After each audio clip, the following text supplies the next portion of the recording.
Allô? Salut papa, Salut! ça va? Ça va et toi? J'ai essayé de t'appeler parce qu'en fait je voulais te raconter, tu sais, le podcast que j'écris en ce moment à cœur ouvert sur... Ouais, ouais. Eh ben ça avance en fait. Et du coup je voulais vérifier avec toi que... Voilà, que t'étais bien sûr que c'était ok, que ce soit dit publiquement à plein de personnes qu'on connaît pas. Est-ce que ça t'ennuie? Est-ce que ça te dérange que je remue un peu tout ça C'est pas véritablement remué au sens où de toute façon tout ça est dans ma tête tout le temps et tous les jours. Je veux dire, je vis avec ça depuis toujours. Donc on verra comment ça se déroule. Le monde de mon père Jean, c'est le son, c'est l'écoute. Il a travaillé toute sa vie comme ingénieur du son dans la musique classique. Dans l'appartement où j'ai grandi, avec mes 2 sœurs et ma mère, il y a des micros partout. Des boîtes de câbles XLR et des étagères emplies de CD. C'est Léa. Coucou.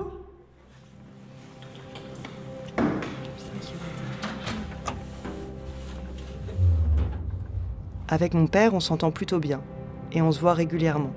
Mais on a pour habitude de ne jamais se prendre dans les bras ou de se faire la bise. Papa? Là, par exemple, ça ne s'entend pas, mais on est un peu gêné. Ça va? On se dit bonjour maladroitement en évitant soigneusement tout contact physique. Donc là, En plus, c'est quoi? C'est un LEM? c'est un comme ça là. Oh, c'est C'est un un MS21 ou je sais plus quoi. Non, c'est un Sennheiser, ouais. Mais c'est quoi? C'est le câble XLR ou c'est le... Attends, je regarde. Et là, il y a une... Là, il y a une capsule qui marche. Aujourd'hui, on a rendez-vous. Et pour une fois, c'est moi qui enregistre. Attends. C'est ça, il faut pas faire de bruit avec les fauteuils. 1, 2, 3, là c'est limite un petit peu moins. 1, 2, 3, 4, 1, ah, mais alors qu'est-ce que tu veux dire par... C'est très bien ça. Bouge plus et mets le tien exactement au même niveau. Bon. Il a l'air un peu geek comme ça, mon père. Voilà. Mais en vrai, ce qui fait vibrer son cœur, c'est la musique classique. Daniel Barenboim, Rostropovitch, Pierre Boulez, Olivier Messiaen, des gens qui sont les grands musiciens de la deuxième moitié du XXe siècle. Mon père a passé sa vie à voyager à travers le monde pour enregistrer les plus grands orchestres. L'orchestre symphonique de Chicago, l'orchestre de Washington, les grands orchestres anglais, la Philharmonie de Berlin, le Bolchoï. Enfin oui, voilà, j'ai eu une vie de voyage et de très grandes rencontres au niveau musical. Ouais. Quand soudain, à l'âge de 66 ans, son cœur se met à dysfonctionner. C'était à Marseille, j'étais en train d'enregistrer à l'Opéra de Marseille pour un direct qui avait lieu le 31 décembre. Il travaille plus de 60 heures par semaine et n'écoute jamais les signaux de fatigue que lui envoie son propre corps. J'ai eu un soir en rentrant du restaurant l'impression que tout basculait, c'est-à-dire que ma chambre basculait, etc. Et le lendemain matin, je me suis réveillé et je tenais à peine sur une de mes jambes, ne me portait pratiquement pas. Puis j'ai continué, je suis allé au boulot, je suis allé installer à l'opéra, puis ça a recommencé le jour suivant en plein tournage direct, tout d'un coup j'ai ma jambe qui ne me portait plus du tout. C'était un AVC en fait, qui était provoqué par le cœur défaillant qui fait que tu fabriques un caillot et donc ça fait un AVC.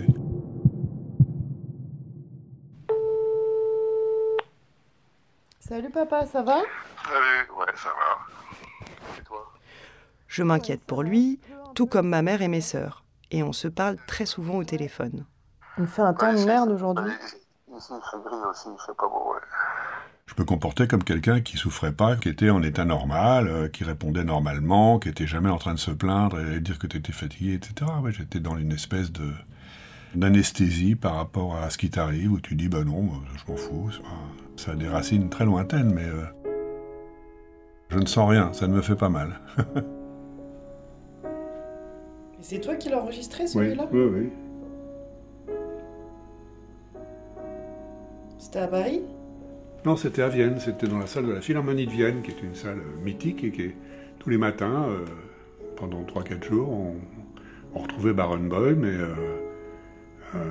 voilà, on avait la salle pour nous et il y avait des moments assez magiques comme ça, où il jouait ses œuvres que évidemment il connaît totalement par cœur.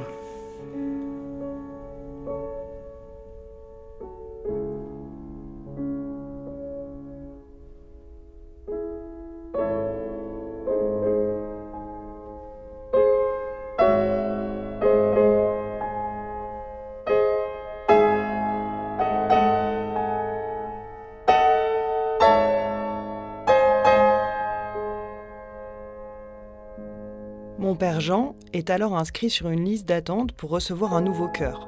Tout beau, tout neuf, enfin, on l'espère. Donc là, quand on t'annonce qu'il faut que tu sois sur une liste de greffe cardiaque, qu'est-ce que ça te fait? Comme d'habitude, ça me fait pas grand-chose, c'est-à-dire que j'ai dit « Ah bon, très bien ». Ma cardiologue m'a dit d'aller à la Salpêtrière, rencontrer des gens de l'équipe qui greffent, etc. Et le temps moyen d'attente est de 4 mois. Je t'ai déjà expliqué comment ça marche, le système de liste d'attente. C'est géré par le truc de bioéthique nationale qui gère les listes d'attente et les arrivées de greffons. Et ton score te donne ton ordre de priorité. Tu vois ? Donc l'objectif dans ta vie, c'est de réussir à avoir un score très très haut en étant encore vivant.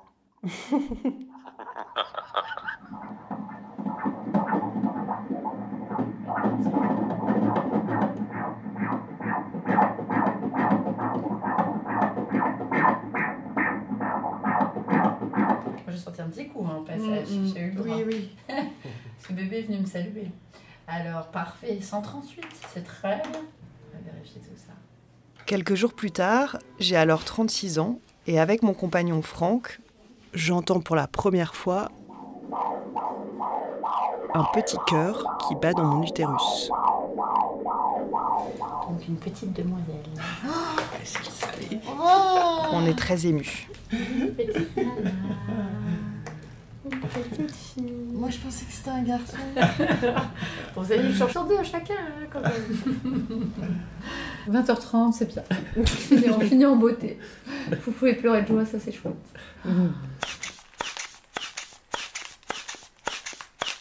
Et puis, c'est un hasard de la vie, mais au même moment, ma grand-mère Geneviève, donc la mère de mon père, entre à l'hôpital. Moi, j'ai un cœur insuffisant. J'ai un pacemaker. Si on arrête le pacemaker, le cœur ne marche plus. Elle est très âgée. 95 ou 96 ans, ouais, 96 ans. Ouais. Et comme dans un mauvais soap-opéra, elle se retrouve sans le savoir dans le même hôpital que son propre fils, en train de faire des examens pour sa future greffe. Je trouve que j'ai fait mon temps et que ça suffit. 96 ans et demi. Joli score. Ça suffit. La dernière fois que je suis allé à l'hôpital Saint-Joseph avant d'être greffé, ma cardiologue avec qui je m'entendais bien, etc., elle me dit « Mais dites donc, je comprends pas. Il y avait une madame Châteauret, mais alors c'est vous, machin ?» Je dis « Oui, c'est ma mère. »« Ah bon ?» Je lui dis « Mais surtout, ne lui dites pas. » Elle me dit « Non, mais je lui dirai pas. » Mais Voilà. dans son esprit, elle était arrivée à la fin et ça allait se terminer. Et moi, dans le mien, c'était pas clair. Oh, c'est magnifique. Oh là là. C'est extraordinaire. De quoi? D'avoir vécu et de vivre. La dernière fois que je suis allé à l'hôpital Saint-Joseph avant d'être greffé, elle me dit tu sais, ah oui, Jean, tu sais, il y a une chose que je veux te dire, tu sais, je t'aime. Hein. Alors je lui dis, bah oui, enfin, tu me l'as déjà dit plein de fois, ça, c'est pas... Oui, mais là, c'est des circonstances particulières, dit-elle. Et je me souviens, moi-même, j'étais pas bien du tout, je marchais mal, il fallait que je m'arrête toutes les 10 minutes, etc. Enfin bon, et on est parti. Et quand elle t'a dit « je t'aime », tu lui as dit « je t'aime » aussi? Non, j'ai pas pu. J'ai pas pu.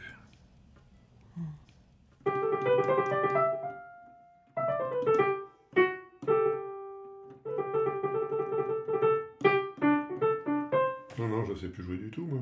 Bah si, tu joues pas si mal, là. Non, je fais n'importe quoi, arrête.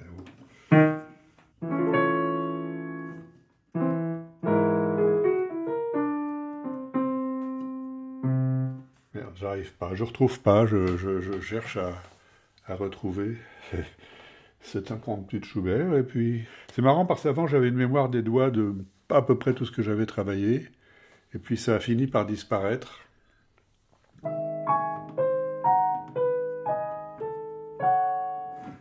C'est pas grave, Peut-être que tu t'en souviendras plus tard. on verra.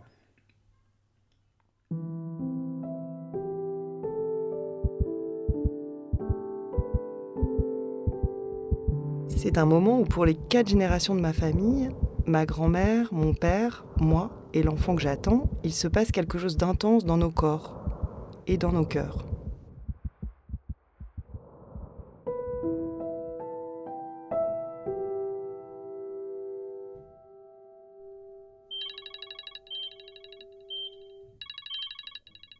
Le lendemain de cette visite à ma mère, j'ai reçu un appel de la Pitié-Salpêtrière qui me disait qu'ils avaient un greffon possible pour moi. Alors j'aurais dit, ben oui, j'arrive. On arrive dans le bloc opératoire, donc c'est assez impressionnant, évidemment, c'est une très grande salle. Les grandes lumières sont évidemment pas du tout allumées, il y a juste un éclairage de service très faible. On me dit, bon, le cœur est prévu pour arriver à 5h30. Bon, très bien, donc essayez de vous reposer. Puis arrive le monsieur qui s'occupe de la machine, qui remplace le cœur au moment où on m'enlève le mien, et donc, évidemment, pendant que je dors. Donc c'est une espèce de grosse machine qui fait à la fois poumon et cœur, et il est en train de régler tous les petits réglages du truc. Puis bon, il y a un moment, bien sûr, où on m'a endormi.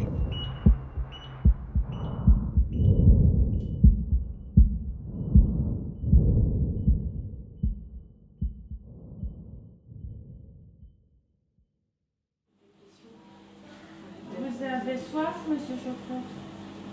Ouais, enfin, ouais, j'ai un goût de carton, oui. J'ai soif, on peut dire, ouais. Je bois et ça fait rien, quoi. Et puis je me suis réveillé, donc, dans ma chambre. Tu m'as apporté ton... L'enregistreur.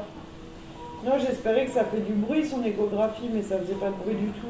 Bah, des fois, ils font. Ouais. Faut d'ailleurs que mon nouveau cœur fait pas le même bruit que le précédent. Tu vois, ça m'étonnerait, papa. Hein. Ouais, moi aussi.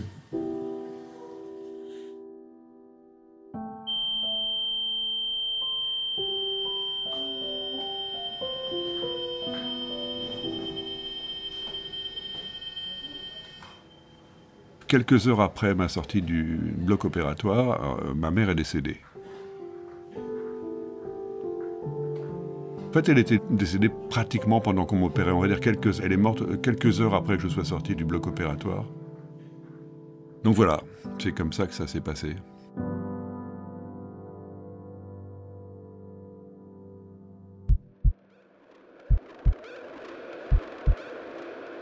Cette synchronicité entre la mort de ma grand-mère Geneviève, le nouveau cœur de mon père et ma grossesse me bouleverse. Et c'est alors qu'il se passe quelque chose. Je suis assise près de mon père, dans sa chambre d'hôpital, et je lui demande si ses jambes enflées à cause de la greffe le font souffrir. Il me répond « Tu sais, ne t'inquiète pas pour moi, j'ai l'habitude de dissocier d'un côté mon corps et de l'autre ma tête. » Mais qu'est-ce que tu voulais dire du coup ce jour-là quand tu m'as dit « J'ai l'habitude de dissocier mon corps de ma tête »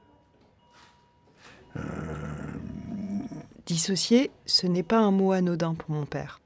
Et c'est pourtant un mot que j'avais oublié, comme enfoui profondément dans ma mémoire.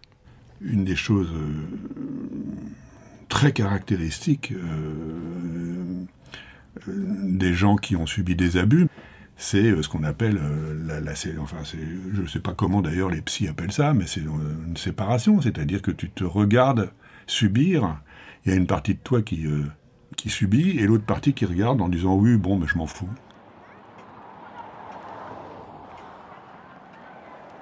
Ce mot dissocié me ramène quelques années auparavant. J'ai alors 27 ans et mon père 58. Il nous annonce, à moi et mes sœurs, après des années de silence, qu'enfant, il a été sexuellement agressé pendant des années par son professeur de piano. Il n'en avait parlé quasiment à personne, sauf à ma mère. D'abord, j'avais pas envie d'en parler en détail, mais après, on n'en a pas reparlé. Évidemment, on n'a pas détaillé les choses. Ce qui m'a surprise à l'époque et me surprend encore aujourd'hui, c'est le silence qui a entouré cette révélation. Je n'ai jamais reparlé de cette histoire à ma grand-mère de son vivant ou à mon père. Mais qu'est-ce que tu voulais dire alors ce jour-là ? C'est un phénomène assez curieux parce que moi, je m'en souviens d'une façon très précise. La première fois que cet abus a commencé, j'avais 9 ans, de la part de mon prof de musique. Au moment même où ça s'est produit, je me souviens très bien que ça paraît curieux de raconter ça comme ça, parce que ça fait un peu téléphoner, mais en fait non, je me souviens très bien qu'une partie de moi-même subissait ça en disant « mais comment je peux résister ?» Et puis une autre partie de moi qui regardait le truc en disant « bon, mais alors qu'est-ce qui arrive ?» Et cette partie sensible, en quelque sorte, s'anesthésie. Tu deviens moins sensible. Et t'es pas seulement moins sensible à l'abus, t'es moins sensible à plein d'autres choses. Je suis devenu moins sensible à la musique, moins sensible à tout un tas de sentiments. Tu prends ta distance par rapport à tout ça. Tu sais que ça peut cacher l'abus, que ça peut cacher le mal, que voilà.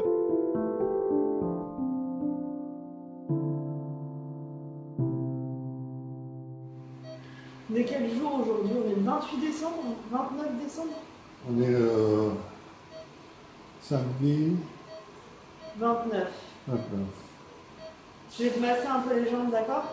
Je n'enlève pas les chaussettes. Ah bon? Et donc, effectivement, en cas d'une opération genre greffe du cœur, sans doute c'est très utile, ça te permet de... Dans cette chambre d'hôpital, je comprends alors pour la première fois comment cette histoire d'agression sexuelle est inscrite dans les corps. Dans celui de mon père, bien sûr, mais aussi quelque part dans le mien, qui attend un enfant. Bon, enfin, écoute, on fera une péridurale, et puis voilà, et tout va bien. Alors, comme tu sais, l'autre jour, Franck, comme j'allais vraiment pas bien, il m'a dit, tu sais, je vais te le dire le nom, on a une idée, machin. Tu t'en souviens? Ben non, parce que c'est un nom compliqué, justement. Alors, je te le dis, papa. Ah ben, faut pas le dire, alors. T'as pas le droit de le dire du tout. Ah ben, jamais. Si, on te l'a déjà dit. Il y a des A. Aglaé. Oh putain. C'est compliqué. Non, mais c'est pas non plus courant, quoi. Donc, Aglaé, purée. Tu trouves ça trop compliqué? Non. Aglaé. Il faut penser à glaïeul, il faut penser aux fleurs. Tu veux te faire une petite sieste? Après, oui. Mes parents, qui étaient pourtant des laïcs, m'envoyaient à la messe, et un dimanche à l'église Saint-Gervais, à Paris, où il y avait l'orgue des Couperins, c'est un très bel orgue, c'est une belle église. Et là, un jour, il y avait un chœur d'enfants, qui chantait. En sortant de la messe, je vais voir un des jeunes adultes qui était là, je dis, ben voilà, moi je voudrais savoir, j'aimerais bien chanter avec vous. J'avais trouvé ça assez génial, je trouvais ça superbe. Et alors il me dit, ah bah pour ça, il faut que tu ailles voir, tu vois, là-bas, il s'appelle Jean. Donc c'était, on va dire que c'était le grand Jean, moi j'étais le petit Jean.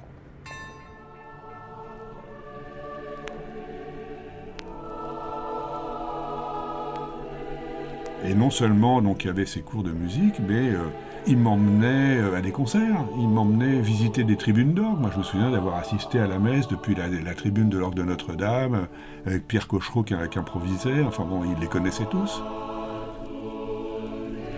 C'est comme ça que ça a commencé, les abus.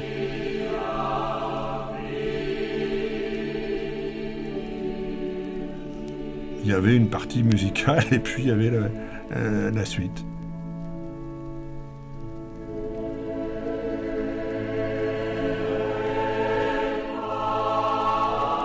T'entends les deux voix d'enfants, donc soprano, alto, et puis ténor basse, qui étaient donc des jeunes adultes qui chantaient avec nous. Là, c'est marrant parce que c'est un repiquage du disque, on entend les crachements, les trucs, parce que c'est pas ressorti en CD, c'est resté en disque vinyle, comme on dit aujourd'hui, donc ça crache.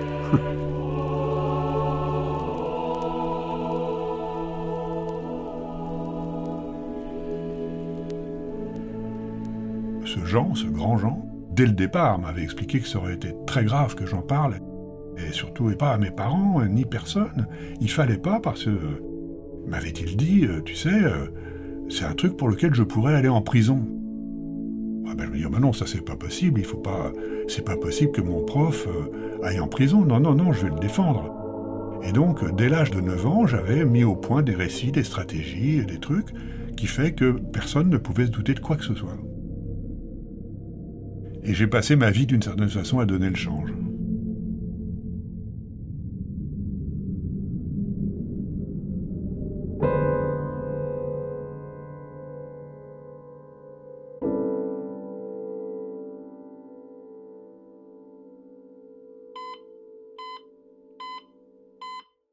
Quelques jours après la greffe et la mort de ma grand-mère Geneviève, mon père Jean attrape plusieurs infections pulmonaires. J'ai pas le souvenir, tout au long de ce qui s'est passé autour de la greffe, où on m'a fait plein d'examens, des trucs, etc., je n'ai jamais eu le sentiment d'avoir mal. J'avais l'impression d'une résistance absolue à la douleur, comme quelque chose que j'avais appris depuis très longtemps. Je me souviens avoir quand même passé des heures et des jours, puisque ça a duré des jours et des jours, à essayer de décoder toutes les sonneries pour savoir ce que c'était. Donc ça, c'est le seringue qui sonne. Ah, c'est le seringue, ça. Ouais, ça veut dire qu'elle est finie. Ça, c'est l'antibio qui est fini. Mais je vais vous apprendre, après vous saurez. Parce que les sacs, c'est une carte augmentée. En musique, ça s'appelle le triton. Je sais pas. Les sacs, c'est 2 notes, hein. Ah, Quand les sacs oui. sont... Hein, et Oui. ben, ces 2 notes, entre elles, il y a ce qu'on appelle une carte augmentée en musique. Et une carte augmentée, c'est un truc très rare, parce que avant, on appelait ça le diable en musique, au Moyen-Âge. Diabolus in musica. Ouais, ah oui. Et ça s'appelle aussi un triton. C'est vrai qu'il y a le triton qui sonne. Ça comprend ou pas. Bon, puis il n'est pas tout à fait juste en plus, mais... Le diable en musique, c'est un intervalle entre 2 notes, jugé tellement inaudible par l'Église qu'il a été interdit, censuré. Pendant des années, en fait, on ne l'a plus entendu.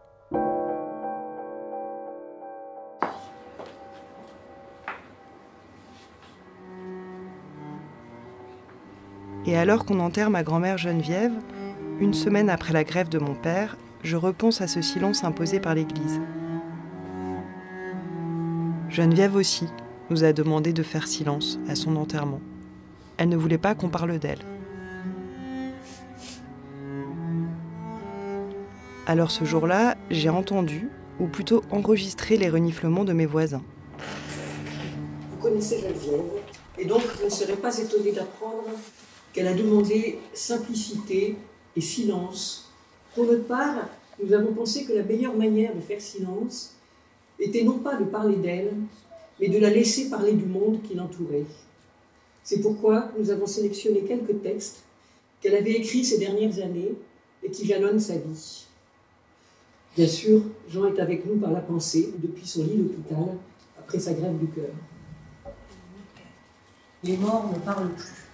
Alors, si l'un de vous le veut bien, il me prêtera sa voix. Parce que je voudrais vous dire, j'ai aimé vivre. On voit bien que la vie, toutes les vies, sont des tissus disparates de petites joies, de petits chagrins, et souvent de douleurs déchirantes et de bonheurs lumineux. Tout cela sur une trame de passion-combat contre des obstacles menaçants ou des échecs. Alors, adieu. Mais n'oubliez pas d'aimer, de vous sentir vivre et d'en être heureux.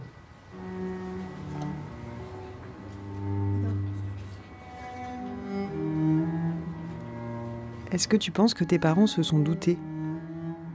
Non, je pense que mes parents ne se sont pas doutés du tout. Mais pas du tout. Mais c'était une autre époque aussi. Il faut savoir que c'est une époque où personne ne parlait de ces trucs-là. On le voit bien en ce moment où des tas d'affaires se révèlent.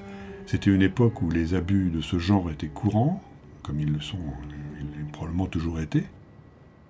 Mais on n'en parlait pas, et surtout pas dans l'Église. Et l'autre question, c'est qu'est-ce qu'ils auraient fait s'ils avaient su ?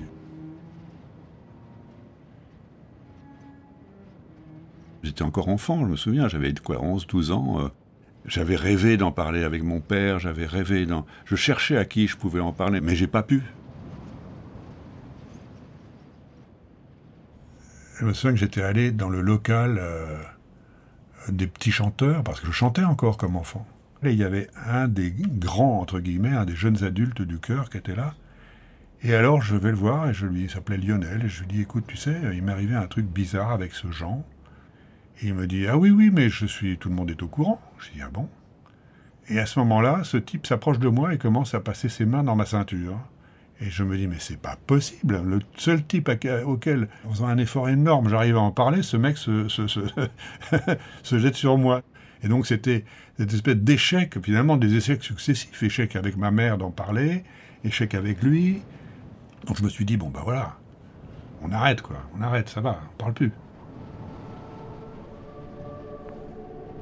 Et ça a duré longtemps, ça a duré 4 ans, ça a duré jusqu'à probablement l'âge de 13 ans, un truc comme ça.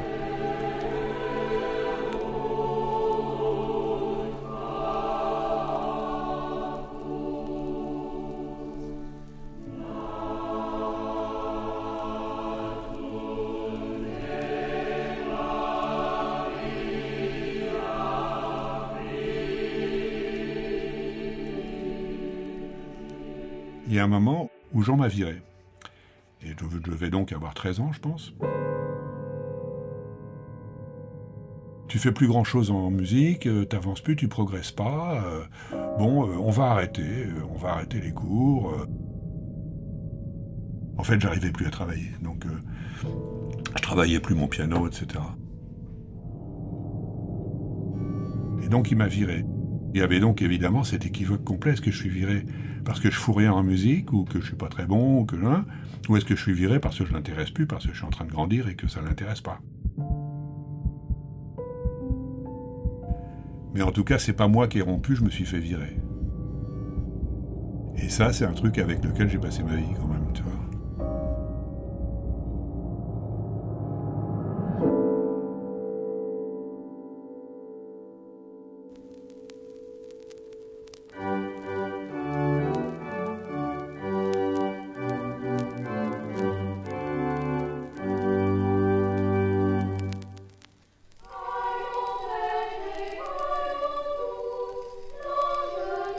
Des années plus tard, mon père deviendra ingénieur du son. Ah, tu vois, c'est d'une justesse un peu discutable. Mais... Et ce premier travail, c'est ce fameux Jean qui lui a trouvé.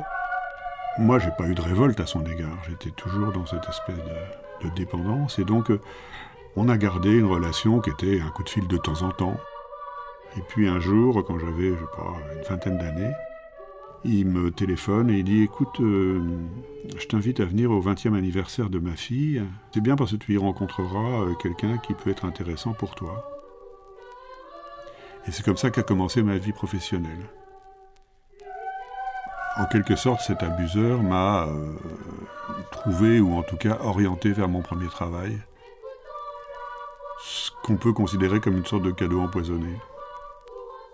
Toute ma carrière, qui a été évidemment autour de la musique, je l'ai vécue avec ce sentiment d'illégitimité, que finalement j'étais pas bon.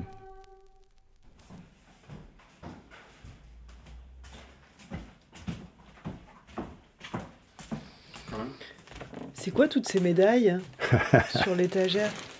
C'est des médailles gagnées au combat. Il y a les médailles et puis il y a les petites cornes. Là, ça s'appelle des Grammy Awards. C'est des récompenses internationales. C'est un peu, dans le genre, c'est un peu comme des Oscars pour le cinéma, mais c'est pour la musique. C'est un truc, ah oui, c'était Pierre et le Loup avec...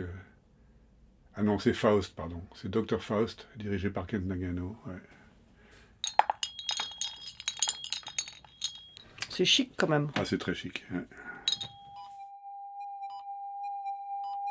Je suis enceinte de 8 mois, et alors que mon père est toujours en réa, avec Franck, mon compagnon, on suit des cours de préparation à la naissance. Il y a...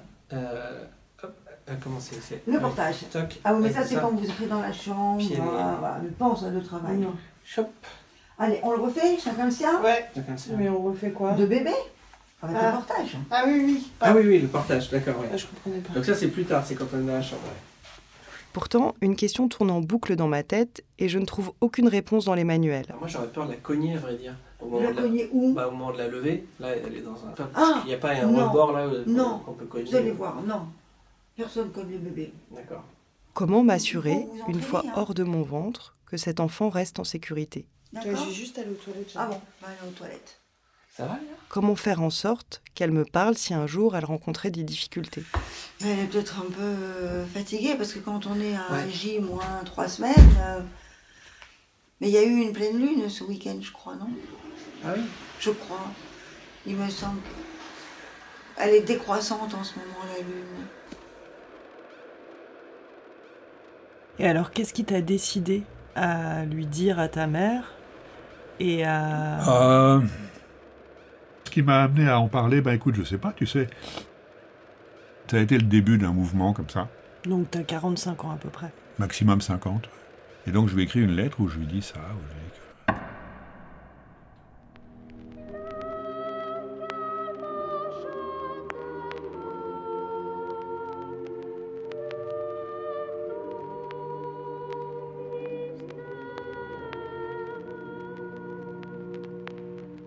Sa première réaction, parce que c'était un email, je me souviens, et le lendemain matin, dans la boîte aux lettres, je trouve, elle était venue dans la nuit porter une lettre où elle mettait comme tu as dû souffrir, comme tu as dû être malheureux. Donc il y avait de la compassion, en tout cas.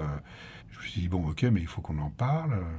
Donc j'ai essayé vaguement d'en parler, mais il n'y avait pas de vrai dialogue possible. Elle était un peu dans la plainte. Enfin, c'est que c'était elle qu'il fallait plaindre et pas moi.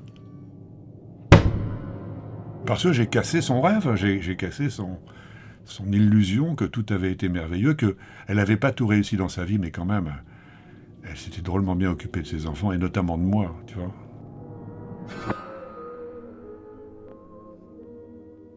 Jusqu'à une fois où je me souviens, j'arrive avec un bouquet de fleurs à la suite d'une fâcherie, et puis j'essaye d'en parler en lui disant, bon, tu sais, il faut qu'on finisse de parler de tout ça, et là, elle m'explique que c'est de la cruauté, et elle se met les mains sur les oreilles et refuse de m'entendre.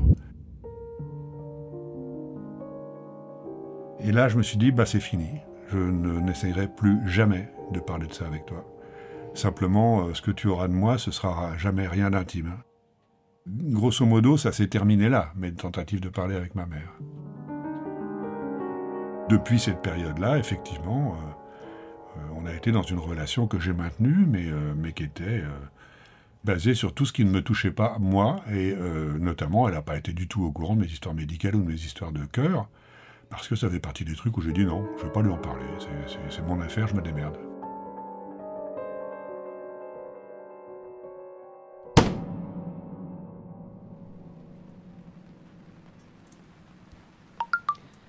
Ouais, Léa, c'est Marie. Écoute, je suis super inquiète que tu me rappelles pas. Tu dois être probablement à l'hôpital, mais j'aimerais vraiment que tu me dises si ça va mieux, comment ça s'est passé. Bonjour Maléa, rappelle-moi pour que je t'explique exactement ce qu'ils m'ont dit. Gros bisous. Coucou ma sœur, les nouvelles sont pas super bonnes là aujourd'hui, j'aimerais qu'on discute. Quelques semaines après la greffe et après l'enterrement de ma grand-mère, l'état de mon père se dégrade très sérieusement. Coucou mon amour. Et moi, j'ai l'impression que la mort de ma grand-mère, avec son lot de non-dits, est pour beaucoup dans son état physique. Je suis avec Nora et Solal et ils voudraient des nouvelles de leur grand-père et je sais pas quoi dire là. Aujourd'hui, je suis vraiment débordée. Est-ce que tu pourrais passer voir ton père à l'hôpital ? Mais tu sais, c'est quelque chose de très courant dans les gens qui ont été abusés et qui arrivent finalement à en parler à leur famille. Très très fréquemment, ils se font rejeter et accuser d'être méchants. Bien sûr, c'est quelque chose de tout à fait courant. En tout cas, tu vois, cette question-là est encore en moi, c'est est-ce que j'aurais dû ou pas en parler. Je l'ai fait souffrir. C'était sans doute trop tard de toute façon. Peut-être qu'il n'aurait pas fallu le faire. Ah bon ? Ouais. Et c'est vrai que moi, je me suis libéré en faisant ça.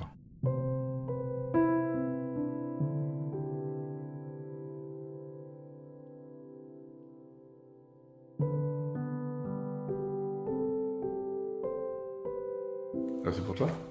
Je sais pas, j'ai amené un peu de pain. Ah bah dis donc, il y a de quoi manger, là, on est bien. Ouais. Et la betterave, c'est très bon pour la santé. Ah, j'adore, ouais. Très bien. Ça fait combien de temps que t'es ici, alors ? Oh, on l'a dit. On a dit quoi, c'est 2 mois et demi ? Janvier, 2 mois et 11 jours. Dans la même pièce. La moyenne, c'est dans ce service-là pendant 2 semaines. Après, tu passes à l'autre, après, tu passes à l'autre. Moi, il y a eu des complications, donc c'est pas tout le monde. Il y a très peu de gens qui restent aussi longtemps. Enfin, je veux dire, Dans le genre qui va bien après, qui finit par aller bien, il y en a peu. Voilà, ça va. Puis le moral remonte et tout, mais bon. C'est intéressant, hein, t'apprends. C'est quoi, c'est une petite soupe au potiron? Hop. Aujourd'hui, on est le 18 février, hein. C'est ça? Ouais. Et on est là pour accoucher. Allô, allô? Papa? Oui, Ça va? oui, et toi? Bah oui, très bien. T'en es où? Bah j'ai couché Franck, et puis moi je fais du ballon. Toi, tu fais du quoi? Du ballon. Dans la cour de l'hôpital? Non, non, non, dans la chambre. 3 mois après avoir été opéré, j'avais fait 2 mois et demi de réanimation. Et puis je me suis réveillé avec cette espèce d'évidence que oui, ça allait être possible. Tu vois, non, ça, je me souviens assez clairement de ça, ouais. Que c'était reparti. Là, t'as senti que t'étais prêt, quoi.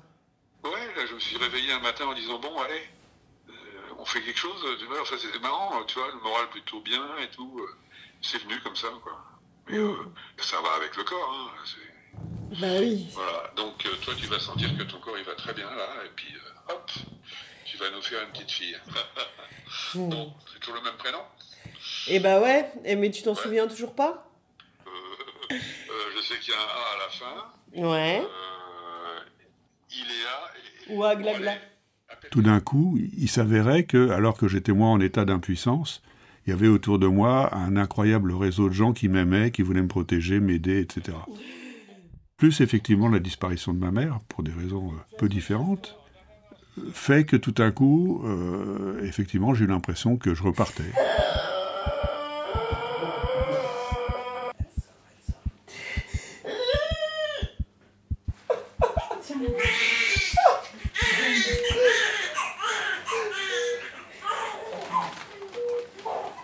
Magnifique. Bravo Aglaé, tu l'as fait. Tout le monde l'a fait, maman aussi l'a fait. Maman aussi.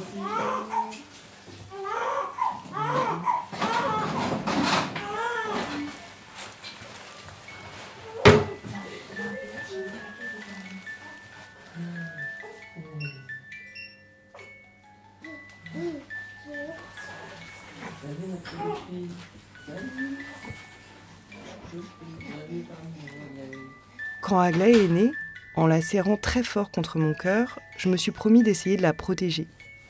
J'ai même eu peur, pendant plusieurs mois, de la confier à quelqu'un que je ne connaissais pas. Cette peur, c'était comme une vieille chanson qui ne m'appartenait pas tout à fait. Alors là, t'as intérêt à te mettre en face de moi, parce qu'on va faire un truc un peu marrant. On va vraiment faire de la stéréo. Que tu te mets, moi je me mets là au milieu. Toi tu te mets là avec ton micro planté là, bien droit, vers moi, clac, comme ça. Et puis moi je vais mettre mes médicaments, ça va te faire du gauche-droite, tu vois. Ouais, alors par contre tu tapes très fort là sur la table. Oui, non, mais attends, je vais te taper.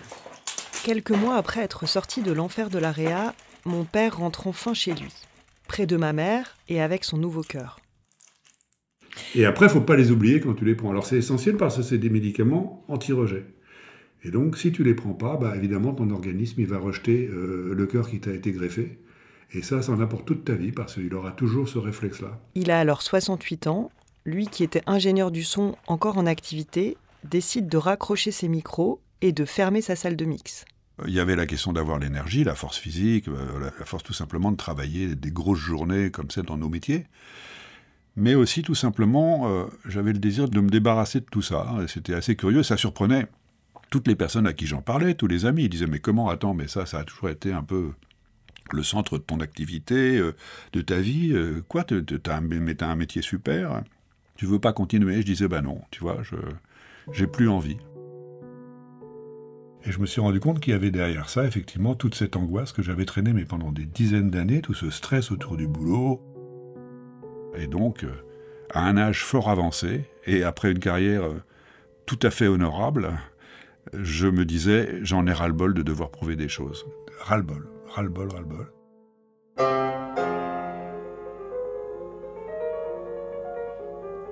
Ça, c'est hyper beau, hein, c'est super. Hein.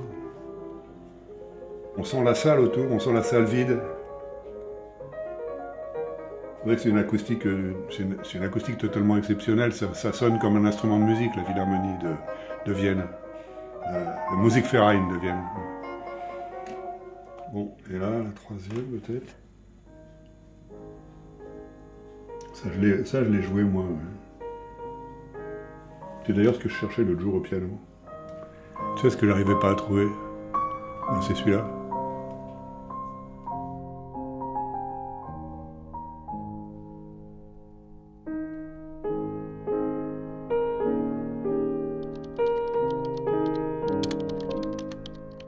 Et puis, mon père entreprend des recherches pour retrouver les chanteurs de sa chorale, de ce chœur d'enfants à qui il n'avait pas parlé depuis près de 50 ans. Donc, cher Jean-Pierre, te souviens-tu de moi? Nous avons été en contact il y a quelques années quand tu as cherché à rassembler des photos des petits chanteurs de la Renaissance. J'aurais aimé retrouver et contacter quelques anciens de ma génération, donc des années 62, dont même les noms de famille me manquent. Tu te mets à chercher d'autres victimes? Ouais. Avec l'idée d'en trouver? Oui, c'est ça. Est-ce qu'il y avait d'autres personnes abusées en même temps dans cette chorale, etc. Ouais. Cher Jean-Hugues, je m'appelle Jean Châteauret et nous nous sommes connus il y a 58 ans, je crois. De ton côté, disposes-tu d'un répertoire qui me permettrait de retrouver des noms et des coordonnées? Cher Claude, nous nous sommes connus il y a environ 58 ans, au Petit Chanteur de la Renaissance. J'espère que tout va bien pour toi et que ta vie est bonne. Peut-être mon nom te dit-il quelque chose. Dans les années 62-63, j'ai été l'objet d'abus sexuels répétés de la part du dirigeant musical d'alors. J'éprouve encore aujourd'hui, et si longtemps après ces faits, un grand besoin de vérité. Ayant maintenant plus de temps, je reviens un peu sur les souvenirs de cette époque. As-tu à l'époque eu connaissance de cela? Comment? J'aurais bien aimé en parler avec des anciens, dont toi. D'autres enfants ont-ils également subi des abus? D'autres adultes en ont-ils commis? Le départ de Jean était-il en réalité dû à ces faits? D'autres camarades sont-ils en mesure de m'informer sur tout cela? D'avant, je te remercie infiniment de tes réponses. Lui, c'est le médecin qui m'a rappelé le lendemain. Donc on a échangé, ah non, j'étais pas au courant, machin, etc. Mais je sais qu'un tel, peut-être, mais évidemment, des trucs comme ça n'arriverait plus aujourd'hui. Bon, je pense que c'était des catholiques fervents, tu vois. Non, bien sûr, ça n'arriverait plus aujourd'hui dans l'église. Très bien, puis ça s'est terminé comme ça. Voilà. Donc ça serait peut-être arrivé à quelqu'un d'autre? Ça aurait pu arriver à quelqu'un d'autre, bien sûr. Ça on ne saura jamais, bien sûr. Voilà. C'est-à-dire qu'en ce qui concerne ce genre, je ne sais pas. Par contre, ce qui semble, c'est quand même que tous ces lieux-là étaient quand même des lieux où l'abus est courant. Donc, si tu veux, les jeunes adultes qui étaient là, il y en a quelques-uns là-dedans qui étaient aussi des gens pas très nets, visiblement. Je sais qu'un de ceux qui a pris la direction du chœur après le départ de Jean, la démission de Jean, il y en a un qui était franchement orienté dans cette direction-là. Et il y a eu derrière ça d'autres histoires, ça je le sais, ouais.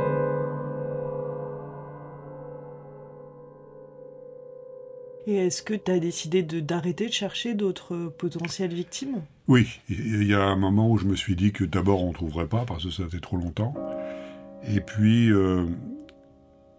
que d'une certaine façon ça n'était plus mon affaire. Et c'est là aussi l'intelligence de cette psy qui m'a conseillé d'aller voir un archevêque.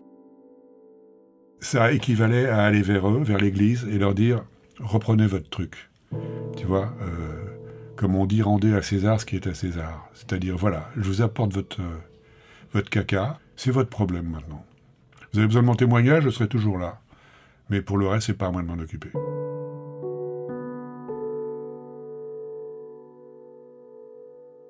Et j'ai écouté pratiquement pas de musique pendant un an ou deux. Là, j'en écoute un peu, mais c'est encore très rare. En fait, j'ai beaucoup de plaisir à écouter de la musique, mais quand ça arrive par hasard, et tu l'écoutes, et là, je peux avoir énormément de plaisir. Il y a du plaisir que j'ai jamais eu avant, parce que je suis complètement libéré, que j'entends des tas de choses que je n'entendais pas, que je ressens les choses. Il y a une sensibilité qui revient. Je ne suis plus anesthésié comme je l'étais. Donc, il y a un plaisir. Ça m'emplit assez mystérieux.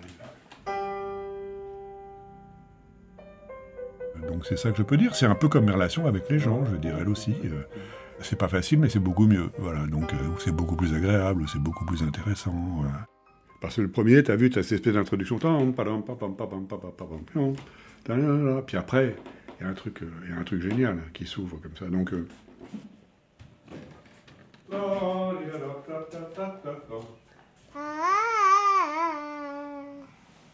Papageno, papageno. Papageno, papageno, papageno, papa. Guénon. C'est un monsieur dont le métier est d'élever des oiseaux. Non. Alors Papa Guénon, il est amoureux de qui? De maman. Non, il est amoureux de Papa Guéna. Amoureux de Maman Guéna. Maman Guéna. Ah oui, Papa Guénon, Maman Guéna, t'as raison. Ben non, lui, c'est ouais. T'as raison, c'est logique. Et avec les enfants? Ouais, ça aussi, ça a changé. Avant, j'étais mal par rapport à des gestes affectueux. C'était un complexe par rapport à moi-même aussi. Je me disais quand même, fais attention, tu sais. Souvent, les gens qui ont été abusés, ils peuvent être un peu douteux, hein, faut faire gaffe. Bon, voilà, Maintenant, je suis plus inquiet. Voilà. T'avais peur par rapport à nous? Quand on était petite? C'était pas une peur du genre je vais être dangereux pour mes filles, pas du tout. Ça s'est toujours traduit par j'arrivais pas à avoir de gestes. J'avais du mal en tout cas à avoir des gestes libres, voilà. Donc on était en train de dire que Aglaé avait beaucoup changé. Je ne m'autorisais pas l'expression de la tendresse parce que d'une certaine façon, mon histoire avait quasi définitivement gâché, pourri si tu veux, ce qu'il pouvait y avoir dans un geste affectueux. C'est-à-dire c'était forcément un geste malsain, un geste douteux, un geste... Tu vois, il y avait quelque chose de gâché. Pose-le sur la table. Pose-le sur la table. Non! Arrête, tu vois bien que tu fais peur à maman. Pose sur la table. En même temps, c'est très difficile. Qu'est-ce que tu veux raconter à un enfant? Tu vas pas lui expliquer tout ça. Hein, donc... Pourquoi pas? Je sais pas si c'était nous qui étions pas prêts à entendre ou si c'était sans doute un peu... Ça fait très peu de temps que j'en parle, moi. Donc j'étais évidemment incapable de vous en parler, quoi. Tu vois, je pouvais pas. Si tu veux, c'est pas seulement je parle ou je parle pas des faits. C'est je suis quelqu'un capable ou pas de parler des faits. Et il aura fallu toute la vie pour pouvoir en parler comme j'en parle maintenant avec toi. Tu vois, 3 ans et demi plus tard, ça me gêne pas de dire que c'est presque une renaissance. On peut dire que 2 personnes sont mortes en me laissant la vie, c'est d'une part ma mère et d'autre part celui dont je porte le cœur. Et puis par ailleurs, toi en même temps, tu as fait un bébé, donc voilà, il y en a qui meurent, il y en a qui naissent ou qui renaissent. Renaissance comme les petits chanteurs qui s'appelaient petits chanteurs de la Renaissance d'ailleurs.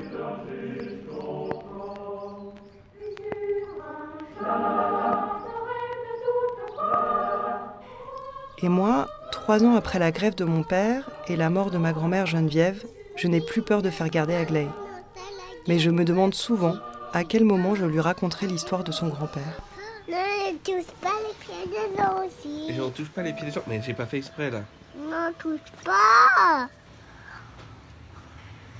Faut demander de toucher les gens. Ne veux pas. Bark. Burk, carrément. Oui. C'est un peu fort ça, non? Bark, caca. Caca. Oh. Non, c'est une blague. Ah bon? Tu veux bien qu'on fasse un câlin? Oui? Un câlin? Et pas les pieds. Mais pas les... Ah, d'accord. Alors je fais souvent le vœu que ce qui est dit, ce qui est formulé, ce qui est digéré aujourd'hui pour moi, laissera la génération de ma fille en paix. Bon, en tout cas, je suis très, très, très touchée qu'on parle de ça. Mmh. Voilà. C'est bien qu'on se soit vus aujourd'hui. Ouais. C'est cardiaque, je dirais. Ouais. À cœur ouvert, un documentaire de Léa Châteauret, réalisé par Samuel Hirsch et Léa Châteauret. Arte Radio The M. arteradio.com